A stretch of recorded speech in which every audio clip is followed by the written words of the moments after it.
Ano bang nakalagay sa Constitution? Constitution is very clear in unmistakable language. Ang quorum sa mga senador, one half plus one. It refers to all senators. Ang paggamit nila ng kaso ng Cuenco Abilino, hindi tugma. Ang problema kasi, ini-interpret nila ang saligang batas. Kung anong nilalagay-lagay nila, maliwanag naman. You only provide an interpretation of a provision of the Constitution when it is vague, when it is subject to many interpretation. But if it is clear, unmistakable, as clear as the water, hindi mo kailangan. Unahin muna natin yung nangyari dun sa Senate, ano? Kasi ang Avelino versus Cuenca na sinight nila as the legal basis ng Gatchalian Block na nagkaroon sila ng enough numbers para mag-quorum.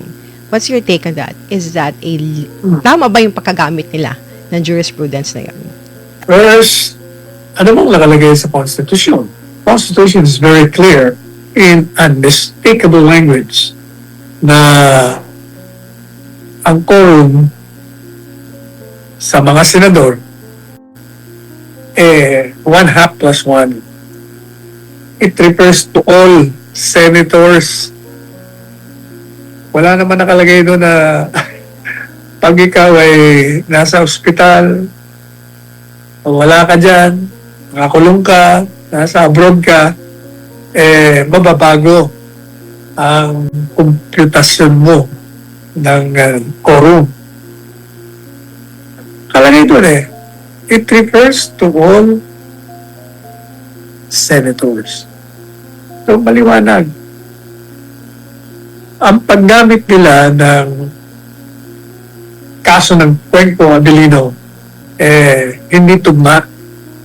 Sinasabi dyan sa report mo na it's a landmark decision. It's only a landmark decision because yung Korte Suprema doon ay hindi nakialam sa botohan dyan sa Senado on the ground that it was a political question that only the sovereign people can decide for themselves through their representatives. Kaya hindi sila nakialam. Kaya dinismiss nila. Yun ang landmark doon.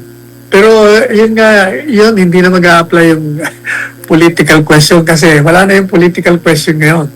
Dahil yung bagong 1987, kasi yun, 1935 Constitution yun. Ang 1987 Constitution, nakalagay doon, ang Korte Suprema, pwede na makialam basta merong grave abuse of discretion, ang anumang sangay ng gobyerno, pwede silang makialam.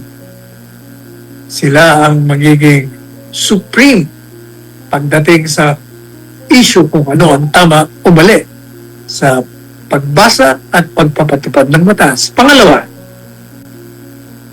yung sinasabi nila na merong desisyon ng Korte Suprema doon na pwede yung 12, mali.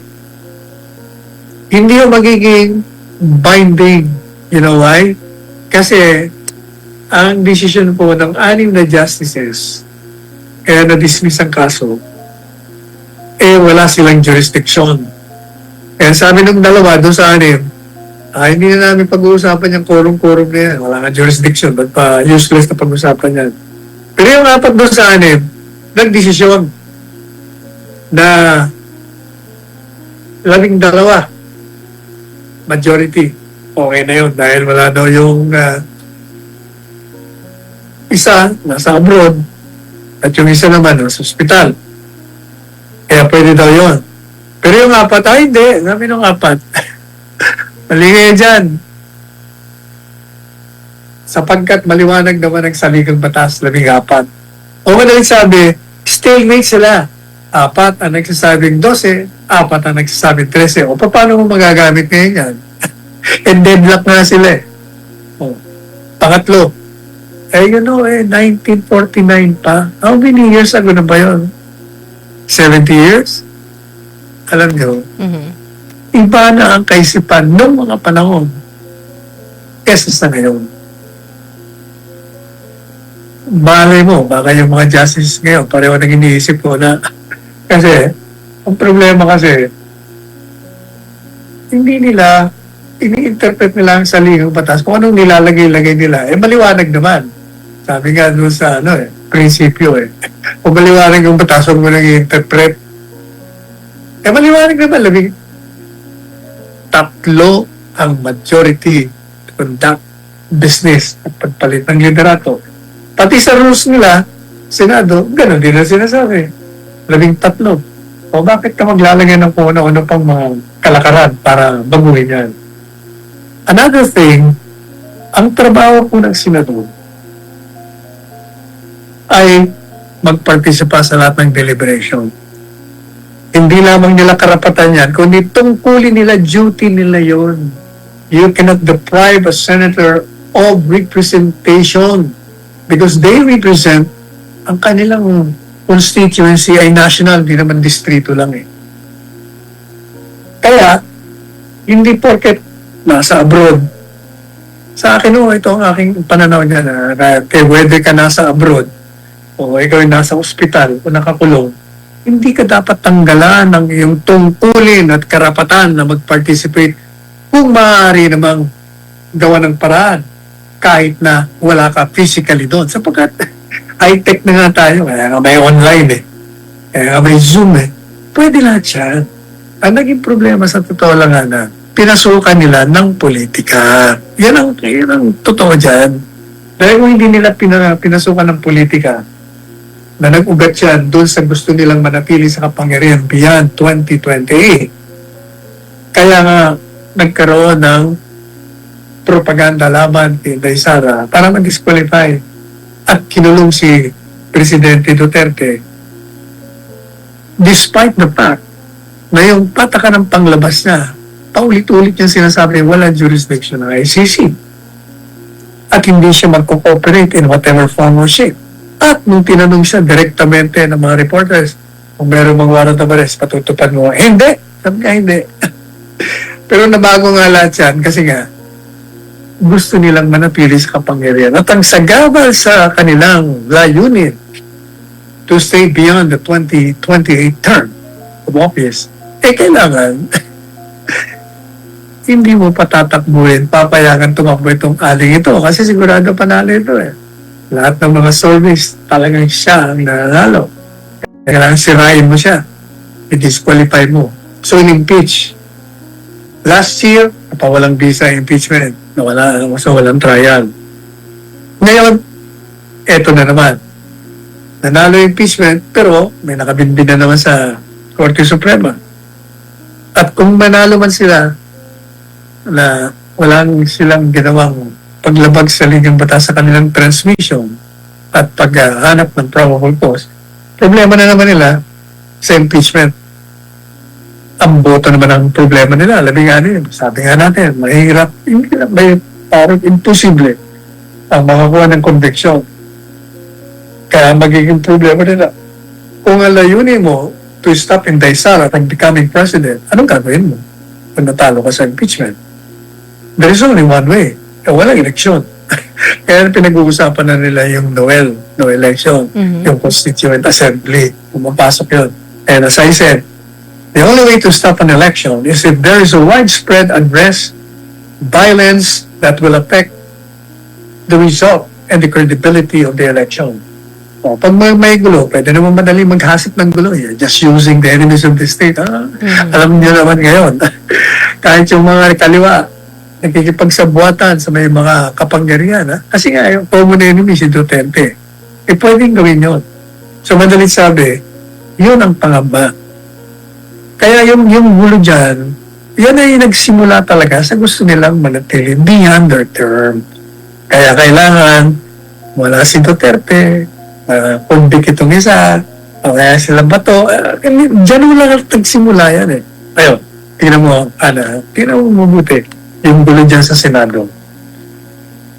Nung dinawala na si Bato, nag-resume sila ng session, ang unang pinagtaguluhan nila ay yung motion to amend the rules.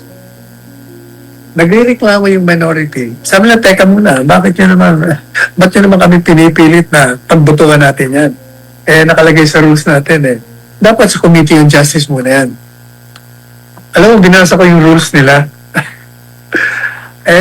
Gaya na sa pantako yan, ang problema dito sa mga politika. Bakit kanyo? Under the rules, the Senate President has the discretion to refer any motion to amend the rules to the Committee on Justice. Madali sabi, hindi yung command. May discretion sa kanya.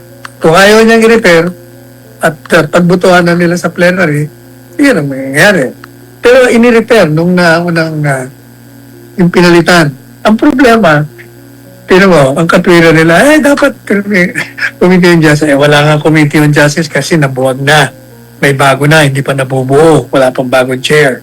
Ba't yung pagpipilitan yung katwiran na yun? Mhm. Pangalawa na, alam mo yung rules, yung pangalawang paragraph, nakalagay doon, motion to amend the rules may also be discussed and debated upon and voted upon sa plenary. Biro nyo, pwede naman pala. Bakit nagkakaproblema kayo? Maliban pa dyan, alam nyo, nakausap ko yung isang senador. Sabi niya, alam mo, meron naman talagang online voting Meron lang mga circumstances to warrant it. O biro niya, meron naman palang online voting, pinagkakaguluhan nyo. Pinag-uusapan niya pa yung rules na pwede naman pala. So, madali sabi na, walk out. Ang pagkakamali naman ni Alan, mawalang galang na sa kaibigan natin. Nakalimutan niya na meron siya kapangyarihan under the Constitution to compel the attendance of these walking out members of the Senate. Pwede niyang ipa-aresto, pabalikin niya para nagkaroon kayo ng session. Hindi niya ginawa. Ang ginawa nila, ginantihan nila. Kaya hindi sila pumasok. Yun. Parang nga mga bata Ang problema rin ganito. Nung hindi pumasok, hindi wala session. Ang reklamo ng minority, pambihira na kayo. Hindi kayo nagtatrabaho. Palitan nga natin liderato para makapagtrabaho tayo. Ibinalitan. Anong ginawa nila, Hana? Di ba nag-adjourn? Hindi rin sila nagtrabaho. Makikita mo talaga yung ugly politics ang pumasok niya. Yan ang talagang kadahilanan niya, kaya nagkakagulo sila. Pero, anong remedyo? Sabi po natin nung isang araw pa, punta na lang kayo sa Korte Suprema para ma-resolve na yan kung sino ba ang tunay na nangunguna dyan o ang Senate President. Kasi kung tatanungin nyo, 13 yan, maliwanag yan sa ligang batas. Either Attorney Sal. go to the Supreme Court or pwede ba mag-usap-usap na lang kayo? Huwag na kayong parang mga bata. On your own. Yung na kailangan ng, tinatanong ko kanina sa interview, sinong unifying leader? Hindi naman kailangan ng unifying leader. Kung yung mga senador na yan will just be loyal, fealty to their oath of office, hindi sila susunod sa kanilang mga partido, sa kanilang mga alyansa, sa pananakot o whatever consideration, magiging matuwid ang Senado. Wala na mga minority, majority, just vote according to consent. Walang problema ang Senado. Ang problema, pinasukan niya ng politika, magulo kayo. Ayun. Now, still on the issue dun sa Avellino ruling, Attorney Sal, he explained na sinabi niya na on your side na unconstitutional, kumbaga yung ginawa ng Gatchalian Block. But the Integrated Bar of the Philippines, ang sabi naman nila, and I quote, "This Avellino ruling emphasizes a practical approach that Constitution should be interpreted in a way that allows the Senate to function and not be blocked by the absence of members who cannot realistically be made to attend." Kasi pinapabura nila. The Integrated Bar of the Philippines say is valid yung session na ginawa ng Gatchalian Block. And IBP noted that Senators Ronald Bato de la Rosa, Senators Jinggoy Estrada cannot be compelled to attend the session as a former is hiding amid his arrest warrant from the International Criminal Court while Estrada is arrested over his plundered case. It added that with them considering being out of the Senate's reach, only 22 senators are available as they're excluded from the count used to call a quorum. So, tama ba yung angulo na yung Attorney Sal na yung basis nila sa majority ay yung count na 22, not 24 senators? Mali nga, gaya na pinaliwanag ko na kanina. maliwanag ang konstitusyon. 13 ang kailangan mo. At yung sinasabi nila, naka-aresto, wala rito. Pareho ng Sabilino. Pwede nga, kahit na-arestado ka, pwede ka naman mag-participate. Sabi nila, hindi, pwede hindi ma-compel. Alam nyo, pwede po yan. Ang gagawin lang na Senado, makiusap sila sa hukuman, o petition sila, na kailangan, yung aming miyembro, kailangan mag-participate yan. Kaya payagan mo, kung ayaw mong payagan niya na may bantay dito sa Senado, hindi pa online mo yan. Kaya nga may online Ganon din sa abroad. Madali sabi, hindi applicable yan. Pwede lahat yan kung gusto. Ang problema kasi, Hana, yung sinasabi nila, kailangan ng interpretasyon. Nagbibigay ka lang ng interpretasyon, Hana. Kung hindi maliwanag yung provision, napakaliwanag You only provide an interpretation of a provision of the Constitution when it is vague, when it is subject to many interpretation. But if it is clear, unmistakable, as clear as the water, hindi mo kailangan. Sinabi na nga, in reference doon sa 13, kailangan daw majority doon sa lahat ng senador. O ilan ba ang senador? 24. But may nakalagay ba doon? Nababaguhin 13 kung nasa ospital, o nasa abroad, o nakakulong, wala. Wala pala Ba't kung ano mga kalakaran ng nilalagay mo? Hindi mo pwedeng sabihin na, hindi matutuloy session. Bakit naman hindi?